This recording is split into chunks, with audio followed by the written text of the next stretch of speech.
अस्सलामुअलैकुम।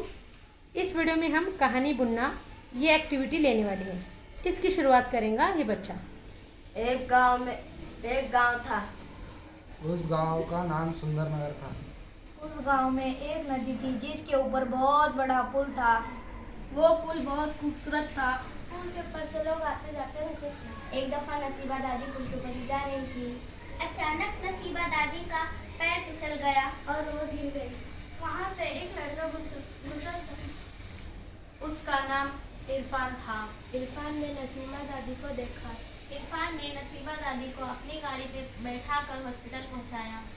नसीबा दादी जैसे ही ठीक होती है इरफान का शुक्रिया अदा करती है। कुछ दिनों के बाद नसीबा दादी टीवी पर देख रही थी कि किसी बस्ती पर आग लग गई है। नसीबा दादी उस बस्ती में देखने के लिए जाती हैं।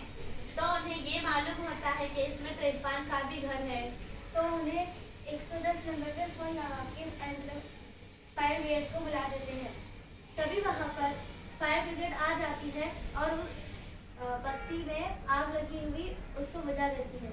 इस कहानी से हमें ये सीख मिलता है कि अगर हम किसी का भला चाहेंगे तो हमारा भी भला हो। जैसी करनी वैसी कर भला तो हो भला। शुक्रिया।